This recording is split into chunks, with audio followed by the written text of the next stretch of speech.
श्री गणेशाय नमः। श्री सरस्वत्यै नमः। श्री गुरुभ्यो नमः। ओम नमो भगवते वासुदेवाय। श्री कृष्ण शरणं मम। सच्चिदानंदरूपाय विश्वोत्पत्त्यादि हेतवे तापत्रय विनाशाय श्री कृष्णाय वयं नमः। बोलो श्री कृष्णचंद्र भगवान की जय।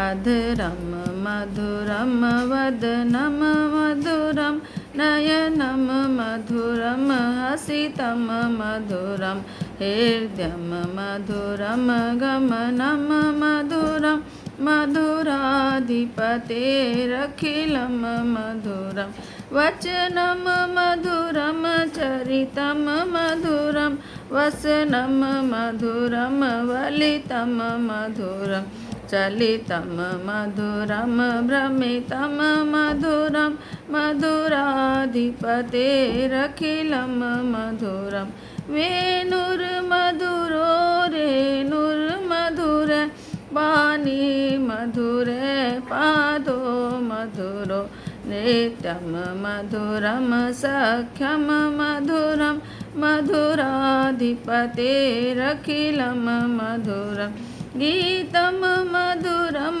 पीतं मधुरं भुक्तं मधुरं सुक्तं मधुरं रूपं मधुरं तिलकं मधुरं मधुराधिपतेरखिलं मधुरं कर्णं मधुरं तर्णं मधुरं हरणं मधुरं स्मरणं मधुरं वमितं मधुरं शमितं मधुरं मधुराधिपतेरखिलं मधुरं गुञ्जा मधुरा माला मधुरा यमुना मधुरा वीची मधुरा सलिलं मधुरं कमलं मधुरं मधुराधिपतेरखिलं मधुरं गोपी मधुरा लीला मधुरा युक्तं मधुरं मुक्तं मधुरं दिष्टं मधुरं शिष्टं मधुरं मधुराधिपतेरखिलं मधुरं गोपी मधुरा गाओ मधुरा यष्टिर्मधुरा सृष्टिर्मधुरा दलितं मधुरं फलितं मधुरं मधुराधिपतेरखिलं मधुरम् अधरं मधुरं वदनं मधुरं नयनं मधुरं हसितं मधुरं हृदयं मधुरं गमनं मधुरं मधुराधिपतेरखिलं मधुरं। बोलो श्री कृष्णचंद्र भगवान की जय। जो जगत की उत्पत्ति स्थिति और विनाश के हेतु हैं और जो तीनों प्रकार के ताप के नाश करता है, सच्चिदानंद स्वरूप भगवान श्री कृष्ण की हम वंदना करते हैं। परमात्मा के तीन स्वरूप शास्त्रों में बताए गए हैं, सत, चित और आनंद। सत जो है प्रकट रूप से सब जगह है और चित मौन और आनंद अप्रकट है। जड़ वस्तुओं में सत और चित है लेकिन आनंद नहीं। अब जीव में सत और चित प्रकटता है लेकिन आनंद अप्रकट रहता है, अर्थात अप्रकट रूप से रहता है, अव्यक्त रूप से रहता है। वैसे आनंद इसके अपने अंदर ही है, फिर भी आनंद को मनुष्य बाहर खोजता है। मनुष्य नारी देह धन संपत्ति आदि में आनंद खोजता है। आनंद तो तुम्हारा अपना स्वरूप है, आनंद तो तुम्हारे अपने अंदर है। इस आनंद को जीवन में किस प्रकार प्रकट करें यह भागवत शास्त्र सिखाता है। दूध में मक्खन है लेकिन दिखता नहीं है, परंतु दूध से दही बनाकर फिर दही को मथने पर मक्खन दिखता है। उसी प्रकार से मानव का मनोमंथन करके आनंद को प्रकट करना है। दूध में जैसे मक्खन का अनुभव नहीं होता, इसी प्रकार ईश्वर का जो कि सब जगह है अनुभव नहीं होता है। जीव है तो ईश्वर का ही, फिर भी वह ईश्वर को पहचानने का प्रयत्न नहीं करता। इस कारण से इसे आनंद नहीं मिलता है। कोई भी कैसा भी जीव हो, उसे ईश्वर से मिलना है। नास्तिक भी थक हार के अंत में शांति को ही खोजता है। आनंद के अनेक प्रकार तैत्तिरीय उपनिषद में बताए गए हैं, परंतु इनमें से दो मुख्य आनंद है, साधनजन्य आनंद और स्वयं सिद्ध आनंद। साधनजन्य आनंद यानी कि विषयों का आनंद, जो साधक या विषय के नाश होने पर यह उस आनंद का भी नाश होता है और होगा। और योगियों के पास कुछ भी साधन या विषय नहीं होता, फिर भी उनको आनंद है, अर्थात सदा आनंद से रहते हैं। इससे सिद्ध होता है कि आनंद अंदर है। सत, चित और आनंद ईश्वर में परिपूर्ण है। परमात्मा परिपूर्ण सतरूप, परिपूर्ण चितरूप, परिपूर्ण आनंद रूप है। परमात्मा श्री कृष्ण परिपूर्ण आनंद स्वरूप है। अब बिना ईश्वर के संसार अधूरा है। संसार का अंश जीवात्मा भी अधूरा है। जीव में चिद अंश है, फिर भी परिपूर्ण नहीं है। मनुष्य में ज्ञान आता है, लेकिन वह स्थायी नहीं होता। श्री कृष्ण प्रपूर्ण ज्ञानी है। श्री कृष्ण को 16,000 रानियों के साथ बात करते समय भी वही ज्ञान था, और जिस समय सारी द्वारका आदि का नाश हो रहा था उस समय भी वही ज्ञान था। श्री कृष्ण का आनंद रानियों में या द्वारका में है ही नहीं। जब सबका विनाश हो रहा था तो श्री कृष्ण के आनंद का विनाश नहीं होता, कारण कि श्री कृष्ण तो स्वयं आनंद रूप है। सत नित्य है, चित्त ज्ञान है और चित्त शक्ति के कारण श्री कृष्ण तो स्वयं आनंदमय है। सत नित्य है, चित्त ज्ञान है, नित्य शक्ति अर्थात ज्ञान शक्ति। मनुष्य अपने स्वरूप में स्थित नहीं है, अतः इसे आनंद नहीं मिलता। मनुष्य जिस प्रकार बाहर विवेक रखता है, घर में नहीं रखता। मनुष्य एकांत में स्वरूप में स्थित रहता ही नहीं, जबकि उत्पत्ति, स्थिति और संहार लीला में श्री ठाकुर जी के स्वरूप में कोई परिवर्तन नहीं होता। श्री ठाकुर जी संहार को भी अपनी लीला मानते हैं। उत्पत्ति, स्थिति और संहार श्री ठाकुर जी की लीला है। परमात्मा दोनों में आनंद मानते हैं और अपने स्वरूप में स्थित रहते हैं। जिसका ज्ञान नित्य टिकता है उसे ही आनंद मिलता है, वही आनंदमय होता है। जीव को यदि आनंदमय होना हो तो उसे सच्चिदानंद आश्रय होना है। यह जीव जब तक परिपूर्ण नहीं होता तब तक उसे शांति नहीं मिलती, आनंद नहीं मिलता। संसार का प्रत्येक पदार्थ परिणाम में अविनाशी होने से परिपूर्ण नहीं है। परिणाम स्वरूप या तो भगवान श्री नारायण है। इस प्रकार नारायण को जो पहचानता है उस नारायण के साथ मन को एक कर लेता है, उसी का मन नारायण के साथ एक होता है। केवल वह जीवात्मा ही श्री नारायण रूप बनता है और वही परिपूर्ण होता है, तभी जीव का जीवन सफल होता है। जीव जब तक अधूरा है तब तक उसे शांति नहीं मिलती। जीव जब ईश्वर से मिलता है तो उसका परोक्ष साक्षात्कार करता है, तभी जीव परिपूर्ण होता है। परमात्मा श्री कृष्ण के दर्शन पाने के लिए यह मनुष्य का अवतार है। मानव ही श्री भगवान को देख सकता है। पशु को तो अपने ही स्वरूप का ज्ञान नहीं, तो वह बेचारा परमात्मा के दर्शन कैसे करे। परमात्मा के दर्शन के बिना जीवन सफल नहीं होता। जो परमात्मा का दर्शन करता है उसी का जीवन सफल है। यह जीव अनेक वर्षों से, अनंत जन्मों से भोग भोगता चला आ रहा है, फिर भी इसे शांति नहीं मिली। शांति तो तब मिले जब जीव को परमात्मा के दर्शन मिले। श्री कृष्ण परमात्मा के दर्शन के बिना जीव को परिपूर्ण शांति नहीं मिलती। दर्शन के 3 प्रकार शास्त्रों में बताए गए हैं। सपने में भगवान की झांकी होना, यह है साधारण दर्शन। मंदिर और मूर्ति में परमात्मा के दर्शन होना, यह है मध्यम दर्शन। ईश्वर का अपरोक्ष ज्ञान और यह है अपरोक्ष दर्शन, यह है उत्तम दर्शन। परमात्मा का अपरोक्ष साक्षात्कार तब होता है जब जीवन सफल होता है। वेदांत में साक्षात्कार के 2 प्रकार हैं, प्रोक्ष ज्ञान और अपरोक्ष ज्ञान।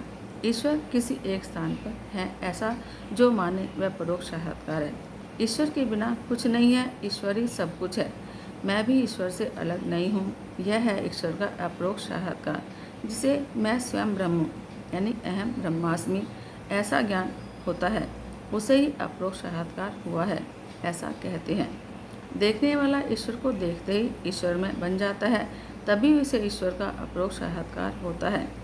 ईश्वर का ही सब में अनुभव करते करते जो उसी में एक रूप हो जाता है, वही ईश्वर के परिपूर्ण स्वरूप को जान पाता है। और वेदांत में इसी बात को अपरोक्ष साक्षात्कार कहते हैं। ईश्वर जगत में किसी एक स्थान में है, यह ज्ञान भी अधूरा है। ईश्वर सब जगह है, यह केवल मूर्ति में या मंदिर में नहीं है। मंदिर में प्रभु के दर्शन कर लेने पर ज्ञानी पुरुष जहाँ दृष्टि जाती है वहीं भगवत स्वरूप को अनुभव करते हैं।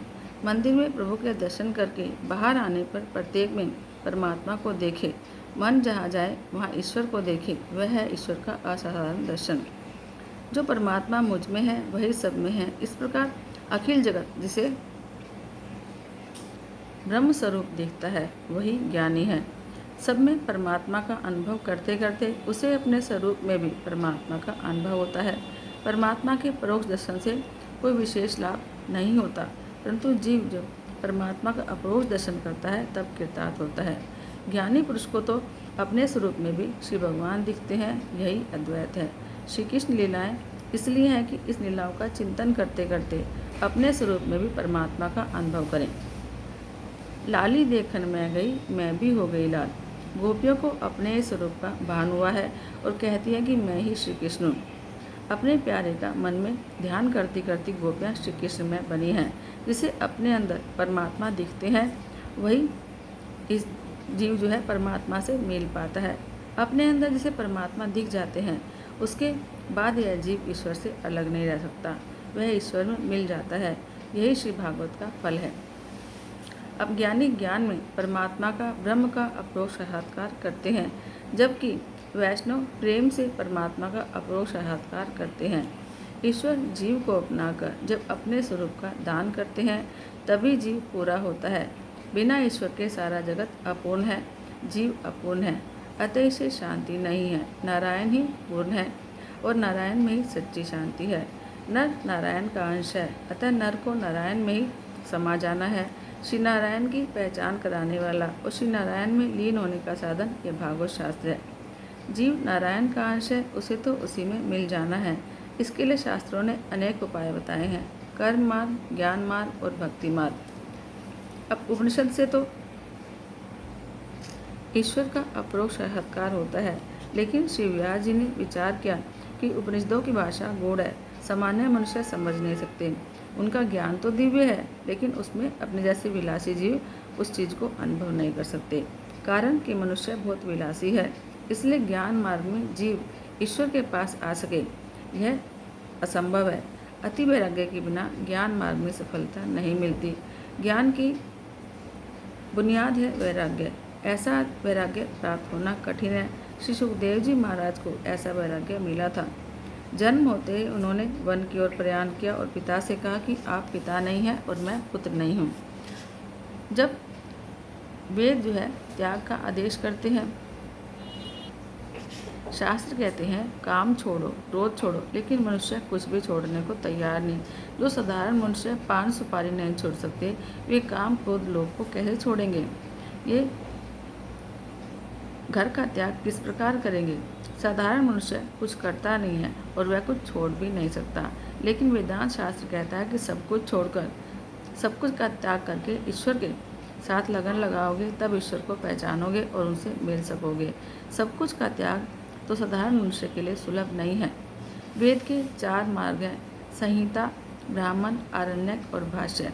अब वेदों की समाप्ति उपनिषदों से होती है, अतः उसे वेदांत कहते हैं। आरण्य में उपनिषद वाला भाग आता है। जिन ग्रंथों का चिंतन ऋषि करते हैं उन्हें आरण्यक कहते हैं। वनों में भोग विलासों में रहने वालों का उपनिषदों से क्या अधिकार है? अपने जैसे संसार में फंसे जीव उपनिषदों के ज्ञान को पचा नहीं सकते। इन सब बातों का विचार करके व्यास जी ने श्रीमद् भागवत शास्त्र की रचना की है। उपनिषदों का तात्पर्य ज्ञान में है, त्याग में है। जो काम सुख का उपभोग करते हैं वे योगाभ्यास नहीं कर सकते। भोगी यदि योगी होने जाएगा तो रोगी बन जाएगा। ज्ञान मार्ग में जिनका पतन होता है वह नास्तिक बनता है। योग मार्ग में जिसका पतन होता है वह रोगी बनता है। भक्ति मार्ग में जिसका पतन होता है वह आसक्त बनता है। कलयुग का मनुष्य योगाभ्यास नहीं कर सकता। इस भागवत शास्त्र की रचना कलयुग के जीवों के उद्धार के लिए की गई है। श्रीमद् भागवत एक नवीन मार्गदर्शन है। हम घर बार और धंधा छोड़ नहीं सकते। ऐसा कहने वाले को भागवत कहता है कि निराश मत हो, सब कुछ छोड़कर वन में जाने की कोई ज़रूरत नहीं। केवल वन में जाने से अगर आनंद मिलता तो ऐसा नहीं है। जीव जब सब कुछ छोड़कर निवृत्ति में बैठता है तब भी मन में प्रवृत्ति के विचार आते हैं। श्रीमद् भागवत शास्त्र का आदर्श दिव्य है। गोपियों ने घर नहीं छोड़ा, वे घर का काम करती थी। उन्होंने अपने धर्म को नहीं छोड़ा, वे वन में नहीं गए, फिर भी श्री भगवान को प्राप्त कर सकी हैं। श्री भागवत शास्त्र ऐसा मार्गदर्शन कराता है कि योगी को जो आनंद समाधि में मिलता है वही आनंद आप घर में रहते हुए भी पा सकते हैं। घर में रहकर भी आप प्रभु को प्रसन्न कर सकते हैं, परंतु आपका प्रत्येक व्यवहार भक्ति में होना चाहिए। गोपियों का प्रत्येक व्यवहार भक्ति में था। घर में रहकर श्री भागवत का दर्शन हो सकता है। गोपियों को घर में ही परमात्मा मिले। गोपियाँ मानती थी कि जहाँ हम हैं हमारे कृष्ण हमारे साथ हैं। ब्रज में ऐसी गोपियों के दर्शन करके उद्धव जी का ज्ञान का घमंड उतर गया था। गोपियों के सत्संग के बाद उद्धव जी कहने लगे कि नंद बाबा के ब्रज में रहने वाली इन गोपियों की चरणों की धूल को मैं बार बार प्रणाम करता हूँ और इसे अपने मस्तक पर रखता हूँ। इन गोपियों ने भगवान श्री कृष्ण की लीलाओं के माध्यम से सब कुछ पा लिया है। वे तो तीनों लोगों को पवित्र कर रहे हैं और सदा सर्वदा पवित्र करते रहेंगे। गोपियाँ सब कुछ में भगवान को निहारती हैं, कहती है कि इस वृक्ष में, लता में, फूल में, फल में मुझे मेरा कृष्ण दिखता है। मेरा कृष्ण मुझे छोड़कर कहीं जाता ही नहीं। गोपियों को घर में श्री परमात्मा मिले हैं। श्री भागवत में कहा है कि घर में रहो, अपने व्यवहार करो, फिर भी परमात्मा को प्राप्त कर पाओगे। घर में रहना पाप नहीं है, लेकिन घर को मन में रखना पाप है। सबको साधु होने की जरूरत नहीं। यदि सब साधु हो जाएंगे तो सन्यासियों का स्वागत कौन करेगा, उनका सम्मान कौन करेगा। गोपियों की प्रेम लक्षणा भक्ति इतनी दिव्य है कि उनको घर में रहते भगवान मिले। वे श्री कृष्ण में बनी हैं। इस प्रकार श्री कृष्ण में जिसका मन मिलेगा वह श्री कृष्ण में हो जाएगा। ऐसे अलौकिक भक्ति मार्ग का भगवान व्यास जी ने नारायण इस भागवत शास्त्र में वर्णन करेंगे और इस भक्ति द्वारा परमात्मा का साक्षात्कार होगा। श्रीमद् भागवत आपके प्रत्येक व्यवहार को भक्ति में बना देगा। भागवत व्यवहार और परमात्मा का समन्वय कर देगा। आपको घर में वही आनंद मिलेगा जो आनंद योगी को वन में मिलता है। योगी समाधि में जैसा आनंद पाते हैं वही आनंद गृहस्थ को भी मिले, इसलिए भागवत शास्त्र की रचना की गई है। संसार के सुखों के प्रति वैराग्य हो और प्रभु से प्रेम जागे, यह भागवत कहता है। भागवत अर्थात भगवान को मिलने मिलाने का साधन। अब संतों का आश्रय लेने वाला संत बनता है, भागवत का आश्रय लेने वाला भगवान का बनता है। भक्ति केवल मंदिर में ही नहीं, भक्ति हर जगह जहाँ बैठ जाओ वहीं हो सकती है। इस भक्ति के लिए स्थान की कोई आवश्यकता नहीं है। भक्ति तो 24 घंटे करनी है। भक्ति के समय और भोग के काल ऐसे हो जो भेद रखता है वह भक्ति नहीं करता। भक्ति हमेशा करो। भक्ति को 24 घंटे भगवान से संबंध बनाए रखो। ध्यान रखो, सदा सावधान रहो कि माया से संबंध न हो जाए।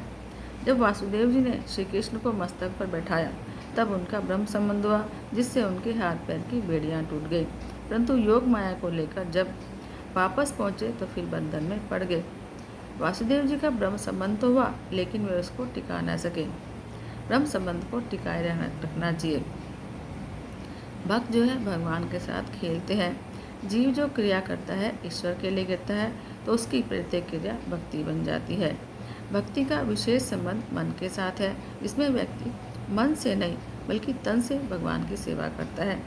मानसिक सेवा श्रेष्ठ है। साधु संत तो वही करते हैं, और यदि ऐसी सेवा तन्मयता हो जाए तो जीव कृतार्थ होता है। भक्ति मार्ग के आचार्य गोपियाँ हैं, उनका आदर्श मन और आँखों के सामने रखो। ज्ञान मार्ग के योग मार्ग से जिस ईश्वर के आनंद का अनुभव होता है वही आनंद का अनुभव भक्ति से सहज में मिलता है। और यानी योगियों को भी जो ब्रह्मानंद मिलता है वही साधारण मनुष्य को मिले, इसलिए भागवत शास्त्र बनाया गया है। भगवान कैसे हैं? ताप त्रय विनाशाय श्री कृष्णाय वयम नमः। परमात्मा के स्वरूप का वर्णन करते हुए कहा कि ताप त्रय विनाशाय, दुख मन का धर्म है, आत्मा का नहीं। मनुष्य दुख में ईश्वर को याद करता है, जिससे वह परमात्मा के साथ एक होता है और उसे आनंद मिलता है। जीव का स्वभाव सुंदर नहीं है। परमात्मा का शरीर भले ही सुंदर न हो, क्योंकि कुर्मा अवतार, वराह अवतार सुंदर नहीं थे, लेकिन परमात्मा का स्वभाव बहुत सुंदर है। दूसरों के दुख दूर करने का स्वभाव परमात्मा का है, इसलिए श्री भगवान वंदनीय है। आध्यात्मिक, आदि दैविक और आदि भौतिक तीनों प्रकार के तापों के नाश करने वाले भगवान श्री कृष्ण की हम वंदना करते हैं। बहुत लोग पूछते हैं कि वंदना करने से क्या होता है। अरे, वंदना करने से पाप जलते हैं। श्री राधा कृष्ण को वंदना करोगे तो आपके सारे पाप नष्ट होंगे, सारे ताप नष्ट होंगे। लेकिन वंदना शरीर से ही नहीं, हृदय से भी करो। अर्थात श्री राधा कृष्ण को हृदय में पधराओ और उनको प्रेम से नमन करो। नमन प्रभु को बंधन में बांधता है। दुख में जो साथ दे वह ईश्वर है, और सुख में जो साथ दे वह ईश्वर जीव है। ईश्वर हमेशा दुख में ही साथ देते हैं, अतः ईश्वर वंदनीय है। ईश्वर ने जिसकी भी सहायता करी है उसको दुख में ही करी है। पांडव जब दुख में थे तब श्री कृष्ण ने उनकी मदद करी, और जब पांडव सिंहासन पर बैठे तो श्री कृष्ण वहाँ से चले गए। ईश्वर तो हमेशा दुख में ही मिलते हैं। सुख का साथी जीव है और दुख का साथी ईश्वर। इस बात को हमेशा याद रखो। मनुष्य धन पाने के लिए जितना प्रयत्न करता है, उससे कहीं कम प्रयत्न यदि ईश्वर को पाने के लिए करे तो ईश्वर मिल ही जाएंगे। कन्हैया तो बिना बुलाए गोपियों के घर जाता था, लेकिन मेरे घर क्यों नहीं आता? क्या कभी सोचा है? आप भी सोचिए कि मैं भी ऐसे कार्य करूँगा, कन्हैया मेरे घर आए। शिव भगवान के आगे हाथ जोड़ो, मस्तक नवाओ। तो इसका क्या अर्थ है कि हाथ जो है क्रिया शक्ति का प्रतीक है। हाथ जोड़ने का अर्थ है कि मैं अपने हाथों से सत्कर्म करूँगा। मस्तक नवाने का अर्थ है कि मैं अपनी बुद्धि शक्ति को हे नाथ आपको अर्पित करता हूँ। वंदना करने का मतलब है कि बुद्धि शक्ति भगवान को अर्पण करनी चाहिए। शिव भगवान को वंदन करने से पाप और ताप का नाश होता है। निर्भय होना है तो प्रेम से भगवान श्री कृष्ण की वंदना करो। मेरे भगवान दया के सागर हैं, केवल वाणी और शरीर से नहीं परंतु हृदय से भी वंदना करो। हृदय से वंदना करने से शिव भगवान के साथ ब्रह्म संबंध स्थापित होता है। जब भी घर से बाहर निकलो, श्री कृष्ण को वंदना करके निकलो। ईश्वर प्रेम चाहते हैं और प्रेम देते हैं। ईश्वर वही मांगते हैं कि यह मेरा है और मुझसे भीख मांगता है। वंदना करने से ईश्वर के साथ संबंध होता है। इस जीव को स्वभाव ऐसा है कि वह वंदना करता ही नहीं है। घर में प्रवेश करते ही पूछेगा कि पत्नी कहाँ गई, तो वह पूछता है कि इसकी क्या आवश्यकता है। अगर बाहर गई है तो बैठकर राम राम कर, घर में आओ उस समय भी ईश्वर को वंदना करो। मार्ग में चलते हुए भी वंदना करो। परमात्मा श्री कृष्ण को आरंभ में वंदना करो। यह जीव जो प्रेम से प्रणाम करे तो परमात्मा प्रसन्न होते हैं। यह जीव चाहे कुछ न करे लेकिन सिर्फ प्रणाम ही कर ले तो भी उससे भगवान को प्रसन्नता मिलती है। श्रीमद् भागवत ने हम पर बहुत उपकार किए हैं। परमात्मा ने हम पर बहुत उपकार किए हैं। बोलने और खाने को जीभ दी है, देखने के लिए आंखें दी हैं, सुनने के लिए कान दिए हैं। कभी सोचा है? विचार करने के लिए मन दिया है। बुद्धि और विचार शक्ति भी परमात्मा ने ही दी है। ईश्वर के उपकारों को याद रखो और कहो कि मैं आपका ऋणी हूँ। ऐसी उत्तम भावना से वंदना करो। कहो कि मेरे परमात्मा, आपने मुझ पर बहुत कृपा की है और मैं आपकी कृपा से सुखी हूँ। मैं अपात्र हूँ लेकिन आपकी कृपाएं अनंत है। श्री परमात्मा की वंदना उत्तम भाव से करें तो अवश्य सफल होती है। सोचो कि प्रभु ने मुझे जो दिया है, क्या मैं उसके लायक हूँ? नाथ, मैं तो लायक नहीं हूँ, फिर भी आपने मुझे दिया है। जीव योग्य नहीं है लेकिन फिर भी प्रभु उसे बहुत देते हैं। और नाथ, आपके उपकार अनंत है, ऐसा भगवान से कहो। वंदन करने से अभिमान का भार कम होता है। श्री ठाकुर जी का बिल्कुल वजन नहीं है कि कारण उनमें अभिमान नहीं है। श्री कृष्ण तो बोडाना की पत्नी की नाक की नथ से तुल गए थे। श्री भागवत का आरंभ भी वंदना से किया गया और वंदना से ही समाप्ति की गई है। नमामि हरिम परम। अकेले श्री कृष्ण की नहीं वंदना की गई है, बिल्कुल कहा गया कि श्री कृष्ण राय राधा कृष्णाय वयम नमः। श्री जी का अर्थ है राधा जी। श्री राधा जी के साथ विराजमान श्री ठाकुर जी को मैं वंदना करता हूँ। परमात्मा की वंदना करने के बाद श्रीमद् भागवत के वक्ता सुखदेव जी की वंदना की गई है। वंदन करके तुम्हारी क्रिया शक्ति और बुद्धि शक्ति भगवान को अर्पण करो तो तुम्हारे सारे कार्य पूरे हो जाएंगे। पढ़ने और विचारने की अपेक्षा जीवन में आचरण अधिक श्रेष्ठ है। वेदों का अंत नहीं और पुराणों का पार नहीं। मनुष्य जीवन छोटा है और शास्त्र का कोई पार नहीं है, परंतु उस एक को अर्थात ईश्वर को जान लोगे तो सब कुछ जान पाओगे। कलयुग का मनुष्य कम समय में भी श्री भगवान को प्राप्त कर सकता है। वह है कि जो मद्भागवत में बताया गया है। सूत जी कहते हैं कि 7 ही दिनों में राजा परीक्षित ने सदगति पाई, जो मैंने अपनी आंखों से देखा। परीक्षित जी का उद्धार हुआ, फिर भी हमारा क्यों नहीं होता? क्योंकि हम उनके जैसे श्रोता नहीं हैं और सुखदेव जी जैसे वक्ता भी नहीं हैं। हम सब परीक्षित ही हैं। यह जीव गर्भ में आया और जिसने मेरी रक्षा की वह चतुर्भुज रूप वाला कहाँ है? ऐसा कहते कहते ईश्वर की खोज में जो निकले वह जीव परीक्षित है। श्री भगवान के दर्शन करने के लिए जीव आतुर है, ऐसा जीव है परीक्षित। परीक्षित जी की आतुरता का एक कारण था कि उन्हें पता था कि 7 दिनों में मरने वाला हूँ, जबकि तक्षक नाग मुझे डसने वाला है। जीव को तक्षक नाग डसने वाला है। तक्षक काल का स्वरूप है, ऐसा भागवत में एकादश स्कंद में लिखा है। काल रूपी तक्षक किसी को नहीं छोड़ता, वह 7वें दिन डसता ही है। सप्ताह के कुल 7 दिन है और इन 7 दिनों में किसी एक दिन तो काल को आना ही है। तो फिर परीक्षित की तरह काल को मत भूलो। कोई भी जीव क्यों न हो, उसे काल का भय तो लगता ही है। मृत्यु का भय केवल मनुष्य को है ऐसा नहीं है, ब्रह्मा जी को भी काल का भय लगता है। श्री भागवत मनुष्य को निर्भय बनाता है। भागवत में लिखा है कि ध्रुव जी मृत्यु के सिर पर पैर रखकर स्वर्ग में गए। परीक्षित राजा समाप्ति में बोले कि मुझे अब काल का भय नहीं। तो भागवत सुनकर परमात्मा के साथ प्रेम करने से उन्हें काल का भय नहीं लगा है। जो भागवत का आश्रय लेते हैं वे निर्भय बनते हैं। लोग मृत्यु को अमंगल कहते हैं, लेकिन मृत्यु अमंगल नहीं है। मृत्यु परमात्मा की सेवक है, अतः मंगल है। श्री ठाकुर जी को लगता है कि मेरा बालक अब योग्य बना है, तो वे मृत्यु को कहते हैं कि इस जीव को लेकर आओ। जिसे पाप करने का विचार भी नहीं आता, उसकी मृत्यु मंगलमय होती है। जीवन में मनुष्य मृत्यु का सच्चा भय नहीं रखता, इसी से उसका जीवन भी बिगड़ता है और मरण भी। अंतकाल में मनुष्य को घबराहट होती है, वह काल के डर से नहीं, अपने किए हुए पापों से डरता है। पाप करते समय तो मनुष्य डरता नहीं है, डरता है जबकि उसको पापों की सजा भुगतने का समय आता है। व्यवहार में लोग एक दूसरे का भय रखते हैं, मुनीम सेठ का और कारकुन अधिकारी का, जबकि मनुष्य किसी भी दिन ईश्वर का भय नहीं रखता, इसलिए दुखी होता है। श्री भगवान का आश्रय लोगे, भागवत का आश्रय लोगे तो निर्भयता प्राप्त होगी। मैं अपने परमात्मा का अंश हूँ। कुछ ऐसे पैसे जेब में आ जाए तो मनुष्य को हिम्मत आती है। तो जब आप परमात्मा को हमेशा अपने साथ रखोगे तो निर्भय बनोगे। भय के बिना प्रभु से प्रीति होती नहीं है। काल का भय हमेशा साथ रखो, और काल के भय से ही परमात्मा से प्रेम होता है। मनुष्य यदि काल का भय रखे तो उससे पाप नहीं होगा। निर्भय होना है तो पाप करना छोड़ दो। श्री भागवत शास्त्र में निर्भय बनाता है। मनुष्य को और किसी का भय चाहे न हो, लेकिन काल का भय तो होना ही चाहिए।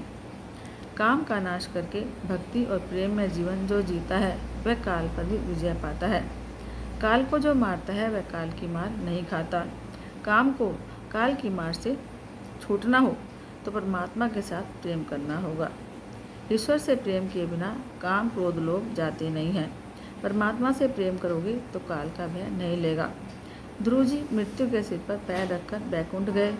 काल ही तक्षक नाग का स्वरूप है। काल किसी को नहीं छोड़ता, तो अतः इस जन्म में ही काल पर विजय प्राप्त करो। जब जन्म होता है उस समय मृत्यु काल निश्चित किए जाते हैं।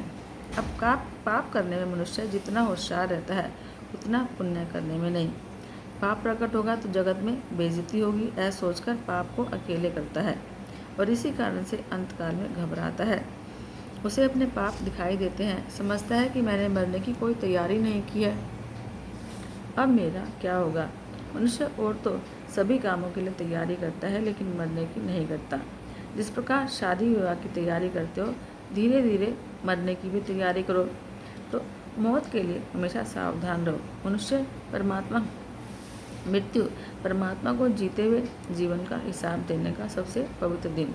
भगवान पूछे गए, मैंने आंखें दी क्या किया, कान दिए क्या किया, मन दिया उसका क्या किया। इस हिसाब में अगर गड़बड़ होगी तो घबराहट तो होगी।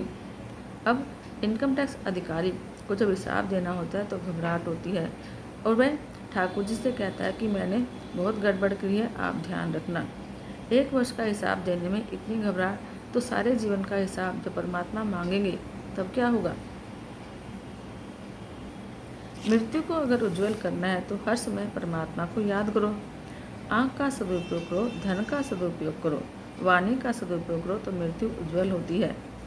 अब प्रतिक्षण जो भगवान को याद करता है उसकी मृत्यु सुधरती है। श्री भागवत मृत्यु को सुधारती है। रोज शमशान जाने की जरूरत नहीं, लेकिन शमशान को याद तो करो। श्री शंकर भगवान शमशान में विराजते हैं। वे ज्ञान के देवता होने से शमशान में रहते हैं। शमशान तो ज्ञान भूमि है। शमशान में समभाव आते हैं, अतः ज्ञान प्रकट होता है, इसलिए शमशान ज्ञान भूमि है। शमशान का अर्थ है असंभाव का अभाव। अब समभाव ये ईश्वर का भाव है। मनुष्य सब में समभाव नहीं रखता, अगर रखे तो मरण सुधरता है। अब सब में ईश्वर भाव जागे तो जीव दीन बने तो उसका मरण सुधरता है। अब सब में ईश्वर भाव जागे तो जीव दीन बने, और परमात्मा को प्रसन्न करने का साधन है दैन्य। मनुष्य को अमर होना है। श्री भागवत कथा अमर कथा है। अमर कथा का जो आश्रय लेता है वह अमर होता है। राजा परीक्षित और सुखदेव जी अमर हैं।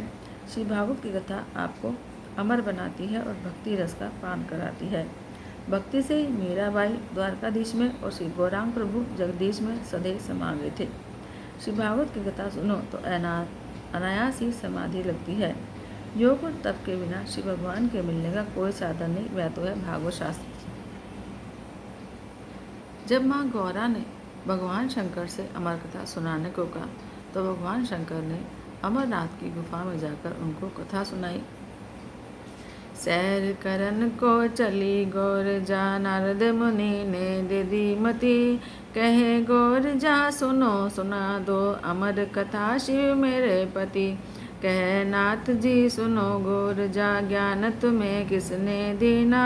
इतने दिन तो रही थी संग में, अब क्यों हो गई परवीना। कहे गौर जा सुनो नाथ दी, ज्ञान मेरे सतगुरु दीना। बिना सुने इस अमर कथा को, जग में नहीं सफल जीना। कहे नाथ जी सुनो गौर जा, तू 108 दफा मरी। उठा उठा के हमने तुमको, मुंड काट झोली में भरी। कहे नाथ जी सुनो गौर जा, तेरे मुंडों की माला बनी। माला बना के डाली गले में, देव कहे यह लगे खरी।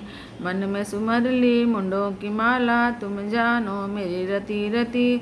कहे नाथ जी सुनो गौर जा, अमर कथा शिव मेरे पति। ले गौरा को चले नाथ जी, उत्तराखंड के दरमियाना।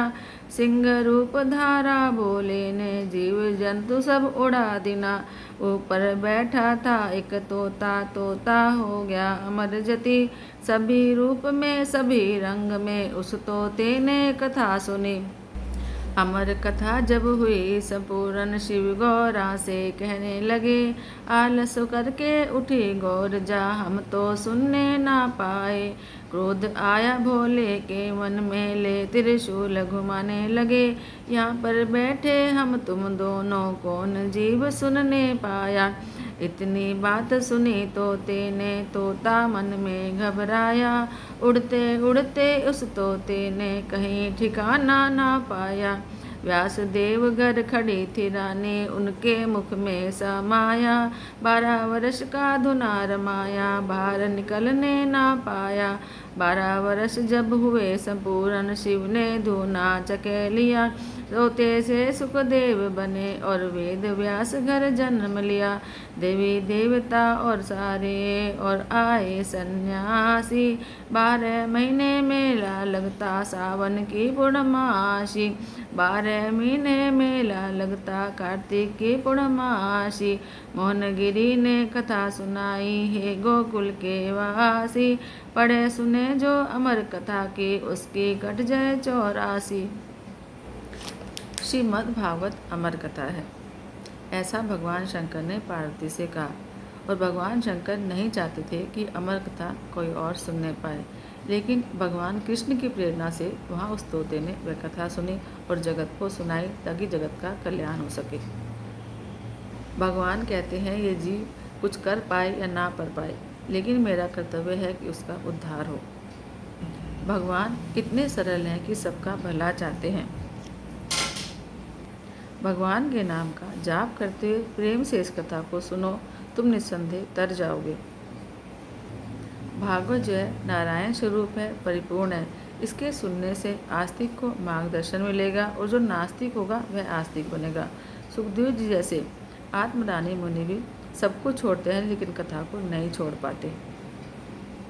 उच्च कोटि के संत महात्मा इष्ट की कथा में मस्त बने हैं। सिद्ध आस्तिक नास्तिक पामर प्रत्येक को यह कथा जीवन का दान कराती है। व्यवहार का ज्ञान भी श्री भागवत में आएगा।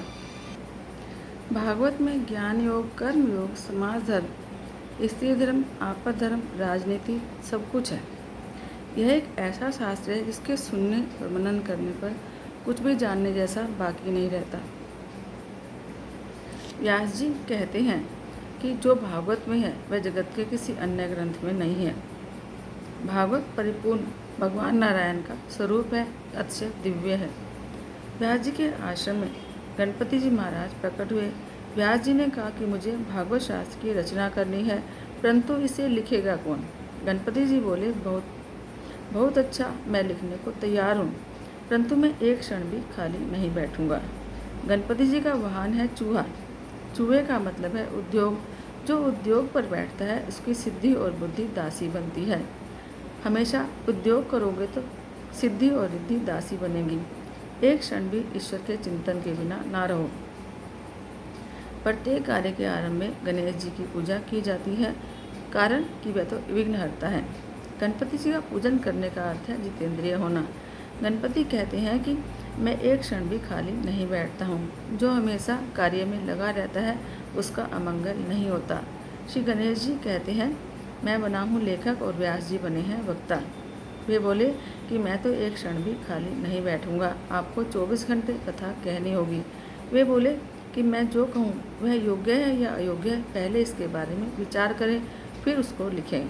100 श्लोक होने पर व्यास जी एक ऐसा श्लोक बोलते थे जिससे गणपति जी को विचार करने में समय लगता था और इतने में व्यास जी अपने सारे काम पूरे कर लेते थे। अब देवताओं को अपरोक्षता बहुत प्रिय है। लिखा है कि राजा चित्रकेतु की 1 करोड़ रानियाँ थी। संसार के विषय को जो मन में रखता है वह चित्रकेतु है। संसार के सारे चित्र जिसके मन में बैठ गए वह चित्रकेतु है। ऐसा मन जब विश्व में लगेगा तो वह मन करोड़ों रानियों के साथ रमन करेगा। ऐसा इसका अर्थ है कि चित्रकेतु की करोड़ों रानियाँ थीं। श्री भागवत में अनेकों बार ऐसे प्रसंग आते हैं जिसका श्रोता और वक्ता विचार करें तो उसका लक्ष्य अर्थ क्या है, इस बात का हम भी विचार करें। इसके लिए व्यास जी ने प्रतिशोक्ति भी कही है। लिखा है जैसे कि हिरण्याक्ष के मुख का अग्रभाग स्वर्ग में स्पर्श करता था तो उसके सिर से दिशाएं ढकी रहती थी। लोग कहते हैं ना हर दिन बढ़ता रहता है। यह तत्व बताने का ऐसा उद्देश्य है। सत्कर्म में विघ्न आते हैं इसलिए 7 दिन की कथा का क्रम बताया गया है। अंततः सूर्य जी और सोनत जी कथा 1000 दिनों तक चली थी। विघ्न न आए इसलिए व्यास जी सबसे पहले श्री गणेशाय नमः कहकर गणपति महाराज की वंदना करते हैं। उसके बाद सरस्वती जी की वंदना करते हैं। सरस्वती जी की कृपा से मनुष्य में समझ आती है और सद्गुण बढ़ते हैं और फिर सद्गुरु की वंदना करते हैं और इसके बाद श्री भगवान के भागवत के प्रधान देव श्री कृष्ण की वंदना करते हैं। अब मैंने श्री मद्भागवत शास्त्र का रचना तो कर दी, लेकिन इस ग्रंथ का प्रचार कौन करे। व्यास जी ने वृद्धावस्था में ग्रंथ को लिखा है तो वे इसको प्रचार नहीं कर सकते। अब वृद्धावस्था में इस ग्रंथ को लिखने पर उनको चिंता हुई कि यह शास्त्र मैं किसको दूँ। अब इसमें सबके लिए कल्याण भरा है और इसमें मैंने सब कुछ लिख दिया है। उसके बाद उन्होंने कलम रख दी। अब तक मैं बहुत लिखा और बहुत बोला, अब मैं ईश्वर के साथ अपना संबंध जोड़ूंगा। यह सोचकर उन्होंने कलम को रख दिया। वह श्री कृष्ण के सामने ही उन्होंने भागवत शास्त्र को लिखा। भागवत प्रेम का शास्त्र है। इस प्रेम शास्त्र का प्रचार तो कोई प्रेमी ही करे जो विरक्त हो और भगवान के अंदर उसकी इतनी लीनता हो। श्री कृष्ण को छोड़कर अन्य से प्रेम करने वाला इस कथा का अधिकारी नहीं है। ऐसा कौन है? संसार जो है सुख भोगने के बाद तो बहुतों को वैराग्य आता है, लेकिन जन्म से जिसे वैराग्य हो ऐसा कोई हो तो उसको मैं यह ज्ञान दूँ। अब किसी योग्य पुत्र को यह ज्ञान दूँ जिससे वह इसको सुनाए और लोगों का कल्याण करें। यह सोचकर वृद्धावस्था में उनको पुत्र की इच्छा हुई है। अब भगवान शंकर वैराग्य के अवतार हैं। शिव जी मुझ पर कृपा करें तो मेरे यहाँ पुत्र रूप से आएँ और तब यह कार्य हो। अब रुद्र का जन्म है लेकिन महारुद्र का नहीं। भगवान शिव परब्रह्म है, उनका जन्म नहीं है। अब शिवजी महाराज जन्म धारण करें तो इस भागवत का प्रचार करें। भागवत शास्त्र का प्रचार तो शिव जी ही कर सकते हैं, कारण कि उनमें संपूर्ण वैराग्य है। जन्म से जिसे वैराग्य हो वही भागवत शास्त्र का प्रचार कर सकता है। सुखदेव जी में संपूर्ण वैराग्य है। व्यास जी ने श्री शंकर की आराधना की तो वे प्रकट हुए। व्यास जी ने मांगा कि समाधि में जो आनंद आपको मिलता है वह आनंद जगत को मिले, इसलिए आप मेरे घर पुत्र रूप में आए। भगवान शंकर को जगत में आना अच्छा नहीं लगता। संसार में आने पर माया लग जाती है। अब कोयले की खान में जाओगे तो हाथ पैर काले हो ही जाएंगे। अब बिना काले भी रह नहीं सकते। व्यास जी बोले, महाराज आपको संसार में आना अच्छा नहीं लगता, लेकिन अनंत जीवों के कल्याण के लिए कृपा कीजिए। आपकी माया आपको कैसे लग सकती है। शिव जी सोचे कि समाधि में जो आनंद मुझे मिलता है वो आनंद जगत को मैं न दूँ तो मुझे स्वार्थी कहा जाएगा। समाधि के आनंद का दान मुझे जगत को देना चाहिए। यह सोचकर शिव जी महाराज अवतार लेने को तैयार हो गए। सुखदेव जी भगवान शिव जी के अवतार थे, अतः जन्म से ही वैरागी थे। ज्ञानी पुरुष जो है माया का स्पर्श नहीं करते। ज्ञानी पुरुष माया के से अलग रहते हैं, अतः वैष्णव भक्त माया में भी ईश्वर को देखते हैं। सुखदेव जी के जन्म की कथाएं दूसरे पुराणों में भी हैं। उनमें 16 आने वैराग्य था। श्री सुखदेव जी 16 वर्ष तक माता के पेट में रहे। माँ के पेट में 16 वर्ष तक परमात्मा का ध्यान किया। व्यास जी बोले कि तुम बाहर क्यों नहीं आते? तो बोले, बाहर मुझे माया का डर लगता है। तो द्वारका नाथ ने कहा कि मेरी माया तुझे नहीं लगेगी। तो सुखदेव जी माता के गर्भ से बाहर आए। सुखदेव जी की ब्रह्मनिष्ठा, वैराग्य, अलौकिक प्रेम और सुंदर भक्ति देखकर व्यास जी सुखदेव जी को मान देते हैं। जन्म होते ही श्री सुखदेव जी वन की ओर जाने लगे। माता रोकती है कि रुक जा बेटा, मत जा। व्यास जी समझाते हैं, जो हमें बहुत प्यारा हो उसे परमात्मा को समर्पित करो, यह तो जगत का कल्याण करने जा रहा है। फिर व्यास जी भी दुखी हो गए, सोचते हैं कि यह तो जाता है और फिर कर नहीं आएगा। व्यास जी महाज्ञानी थे, लेकिन पुत्र के पीछे दौड़ते हैं, पुत्र रुको, मत जाओ, मैं तुम्हें विवाह के लिए नहीं कहूँगा। तो भी श्री कृष्ण का ध्यान करते करते अपना भान भूले हैं। और भान भूले अवस्था में कौन किसका पिता और कौन माता और कौन पुत्र। लौकिक संबंध का विस्मरण होता है, तभी तो ब्रह्म संबंध होता है। और जब तक लौकिक संबंध याद रहता है, परमात्मा की प्राप्ति नहीं होती। सर्वव्यापक हो चुके श्री सुखदेव जी वृक्षों के द्वारा उत्तर देते हैं कि हे मुनिराज, आपको पुत्र के वियोग से दुख होता है, परंतु हमको तो जो पत्थर भी मारे हम उसे फल देते हैं। ऋषियों के पुत्र उनके फल हैं, पत्थर मारने वाले को भी जो फल दे वह वैष्णव है। तो आप पुत्र विहीन से किस लिए रोते हैं? पुत्र वियोग से क्यों रोते हैं? आपका बेटा तो जगत का कल्याण करने चला है। व्यास जी अभी तक दुखी हैं। इस पर सुखदेव जी ने कहा कि यह जीव तो अनेक बार पुत्र बना और पिता बना। अब वासनाओं से बंधा हुआ जीव अनेक बार पिता, पुत्र, स्त्री सब बनता है। अनेक बार पूर्व जन्म के शत्रु ही घर में आ जाते हैं। अपनी वासनाओं के कारण सदा दादा ही पौत्र बनकर घर में आता है। वासना ही पुनर्जन्म का कारण बनती है। पिताजी, मेरे और आपके बहुत से जन्म हुए हैं, अब पूर्व जन्म याद नहीं रहते, इसलिए अच्छा है पिताजी, न तो आप मेरे पिता हैं और न आपका मैं पुत्र हूँ। आपके और मेरे सच्चे पिता तो श्री नारायण हैं। वास्तव में जीव का सच्चा संबंध ईश्वर के साथ है। पिताजी, मेरे पीछे मत पड़ो, भगवान के पीछे पड़ो। आप अपना जीवन परमात्मा के लिए बनाओ। मुझे जो आनंद मिला है वह आनंद मैं जगत को देने वाला हूँ। सुखदेव जी वहाँ से नर्मदा के तट पर आए हैं। सुखदेव जी कहते हैं कि इस किनारे मैं बैठता हूँ, सामने आप बैठिए। पिताजी, अब मेरा ध्यान छोड़कर परमात्मा का ध्यान करें। जो परमात्मा के पीछे पड़ते हैं वही ज्ञानी हैं। पैसे के पीछे नहीं, परमात्मा के पीछे उड़ो। भागवत की कथा सुनने के बाद आप भी परमात्मा के पीछे पड़ो। सभी कथा सुनना सार्थक होगा। यह नर को नारायण के पीछे पड़े तो कृतार्थ होता है। अब व्यास जी अपनी पत्नी को कहते हैं, यदि सुखदेव तुम्हें बहुत प्रिय है तो उसे अंतर्यामी को सौंप दो। जो हमें बहुत प्यारा है वह प्रभु को ही हम दे सकते हैं। ऐसे सर्वभूत हृदय स्वरूप मेरे सद्गुरु श्री सुखदेव जी के चरणों में मैं बार बार प्रणाम करता हूँ। सूर्य जी ने सुखदेव जी को प्रणाम करके कथा का आरंभ किया है।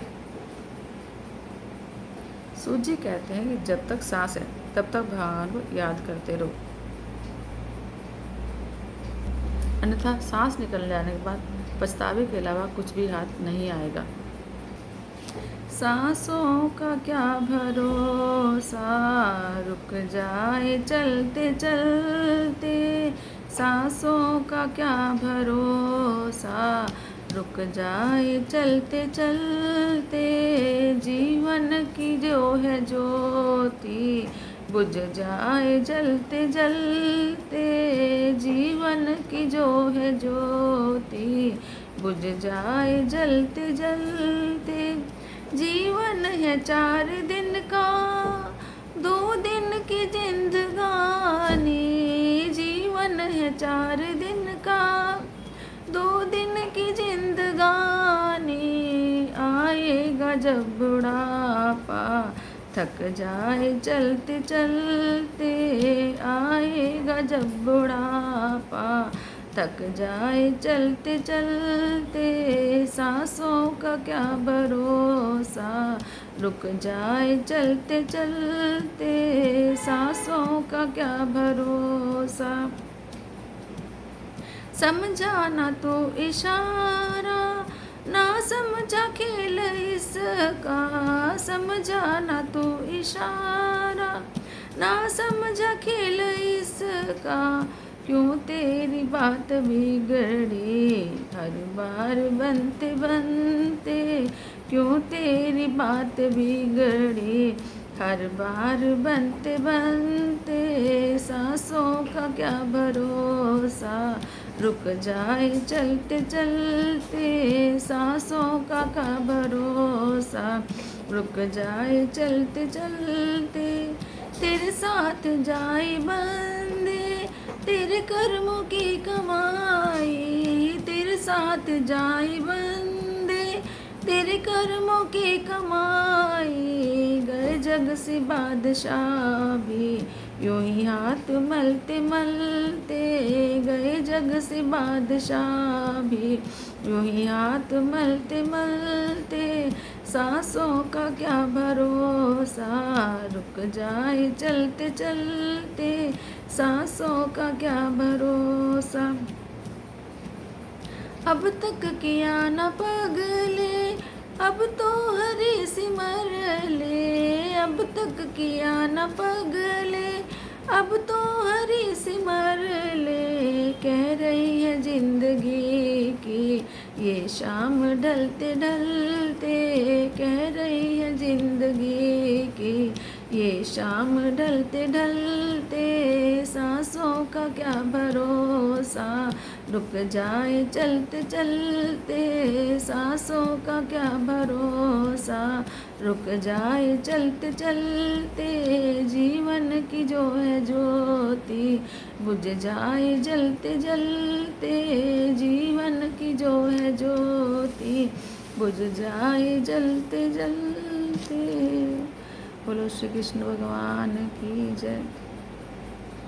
सूत जी कथा सुना रहे हैं कि एक बार नैमिषारण्य में सोनक जी ने सूत जी से पूछा कि अब तक कथाएं तो बहुत सुनी है, अब कथा का सार सुनने की इच्छा है। हमें अब कथा नहीं सुननी, उनका सार सुनना है। ऐसी कथा सुनाओ कि हमारी भगवान श्री कृष्ण में भक्ति हो, क्योंकि सबका सार तो भगवान श्री कृष्ण है। श्री ठाकुर जी को मक्खन बहुत प्रिय है। क्यों? क्योंकि मक्खन सबका सार है और परमात्मा सार भोगी है। आज तक ग्रंथ बहुत पढ़े, लेकिन जिसे परमात्मा को प्राप्त करना है वह ऐसे साधक को आज्ञा है कि बहुत ग्रंथ न पढ़े। अनेक ग्रंथ पढ़ने से बुद्धि में कुछ न कुछ चलता रहता है। हमारे भगवान श्री कृष्ण सार भोगी हैं, अतः वैष्णव भक्त भी सार भोगी है। इन सभी कथाओं का सार तो सुनने की इच्छा है, और जीव प्रकृति के भोग छोड़े और श्री कृष्ण में मन लगाए तो जीव शिव बन जाए। भागवत जो है मक्खन है, बाकी शास्त्र दूध दही की तरह हैं। सारे शास्त्रों में सारभूत तो श्री कृष्ण कथा है। सोनक जी कहते हैं कि ज्ञान और वैराग्य के साथ भक्ति बढ़े ऐसे सारतत्व कथा सुनाएं। ज्ञान बढ़े, भक्ति बढ़े ऐसे सारतत्व सुनाएं जिससे हम भगवान को प्रत्यक्ष देखें। अब ज्ञान जो है वैराग्य के साथ भक्ति बढ़ाने के लिए यह कथा है। कथा रोने के लिए है। महान भक्तों के, महान पुरुषों के चरित्र सुनकर हमें ज्ञान होता है कि ओह, मैंने अपनी आत्मा के उद्धार के लिए कुछ किया ही नहीं। कथा सुनने के बाद अपने पापों के लिए पश्चाताप हो तो कथा सुनना सार्थक है। संसार के विषयों से वैराग्य न हो, प्रभु से प्रेम न जागे तो ऐसी कथा कथा नहीं है। ब्रह्मा जी ने नारद जी से कहा कि बेटा, कथा ऐसी करे जिससे लोगों को मेरे प्रभु के लिए भक्ति जागे। कथा मनुष्य के जीवन को सुधारती है, जीवन को बदलती है। कथा मनुष्य के जीवन में क्रांति लाती है। कथा सुनकर यदि जीवन में कुछ परिवर्तन हुआ तो समझो कथा सुनना सार्थक हुआ है।